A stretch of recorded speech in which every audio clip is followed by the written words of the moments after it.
Nos últimos dias, o Governo parece ter especializado numa nova, mas nada recomendável matéria. Numa rábula original, os vários ministros e o Primeiro-Ministro entretêm-se a dizer uma coisa e o seu contrário, muitas das vezes separados por poucos dias ou mesmo horas. Eles são as obras públicas, a privatização da ANA ou as novas regras do subsídio-desemprego, onde era preciso um discurso claro e convincente sobre o plano de investimentos públicos. O Governo entretém-se a lançar a confusão e a incerteza. O Ministro das Finanças, no final do último Conselho de Ministros, garantiu que o Governo iria proceder a uma reavaliação de todas as obras públicas, remetendo mais explicações para o Ministro das Obras Públicas. Poucas horas depois, numa conferência de imprensa que só se compreende pelas contradições existentes no seio do Governo, António Mendonça confirmou que todos os grandes investimentos públicos e tornou claro que estes vão avançar e vão avançar já. O Governo diz que não há nenhuma contradição entre estes dois discursos. Na passada sexta-feira, o Primeiro-Ministro afirmou no Parlamento que a privatização da ANA estava a ser reavaliada. Hoje, na Comissão de Finanças, o Ministro Teixeira dos Santos respondeu que a privatização da ANA já está decidida e vai avançar. Afinal, o que é que mudou no fim de semana? Nada, como facilmente se compreende, a não ser o nervosismo do Governo, que parece inalterado. O Governo ainda não se pronunciou sobre qual destas duas versões é a autêntica e original, mas estou certa que a bancada do Partido Socialista vai dizer que estes discursos são uma e a mesma coisa. Mas o exemplo mais chocante da leviandade com que se pode governar e que se torna mais claro a cada dia que passa, quando se trata de retirar direitos aos mais fustigados pela crise e pela pobreza. Se o país está a atravessar uma crise económica e social, o Governo já parece ter encontrado os seus responsáveis. Os desempregados, pois claro. Diz o Ministro Teixeira dos Santos, no Conselho de Ministros de 22 de abril, que o corte do subsídio-desemprego está entre as 6 medidas que podem ter impactos mais rápidos sobre o evoluir da situação orçamental.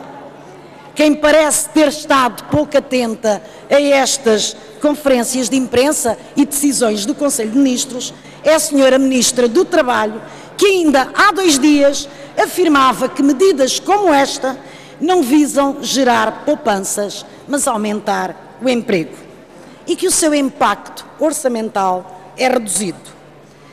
Mas se os cortes no subsídio-desemprego, como diz a Sra. Ministra, aumentam o emprego e colocam os desempregados pelo Governo como os madraços que querem é viver à custa do contribuinte em maior fragilidade, fica então por explicar pela Sra. Ministra como é que existem 200 mil desempregados sem qualquer tipo de apoio e como é que o desemprego continua, afinal de contas, a aumentar.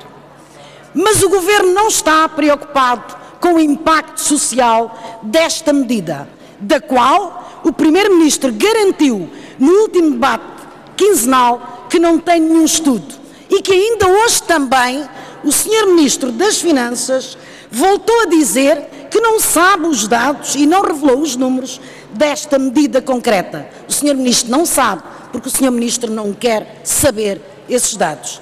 O que interessa é cortar dinheiro a quem tem menos capacidade de reivindicação e está mais à mão da duplicidade dos critérios do Governo. A escolha do Partido Socialista está feita. A aliança com a direita mais reacionária e com o patronato mais conservador para lançar um ataque desenfreado às vítimas da crise é a marca dessa mesma escolha. Passos Coelho, mal acabou de ser eleito, não perdeu tempo e de passo apressado dirigiu-se a São Bento a propor ao Primeiro-Ministro a antecipação do PEC. Nada mais normal que este acordo do Bloco Central, porque noutras alturas temos vindo a assistir a acordos deste tipo, onde o PSD vê o subsídio de desemprego como uma esmola que obriga a quem contribui durante uma vida inteira de trabalho a retribuir o apoio dado pela sociedade. E o governo do PS defende que menos direitos sociais, veja só, estimulam o mercado de trabalho. Estão bem um para o outro. Feito o acordo e acertada a escolha, havia que rapidamente levar à concertação social para a bênção patronal.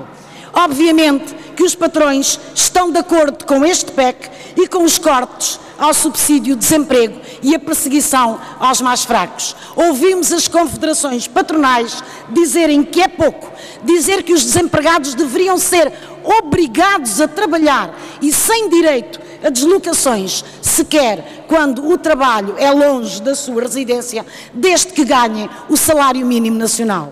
Ouvimos as confederações patronais a exigirem muito mais do que aquilo que o Governo até está a propor.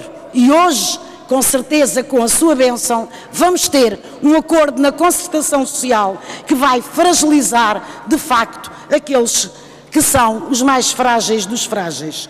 Para o Bloco de Esquerda, os direitos serão sempre direitos. E do fundo das nossas convicções socialistas, dizemos que os direitos não se leiloam nunca. E por isso mesmo concordamos e estaremos lá com todos e todas que se queiram opor a estas medidas do governo socialista.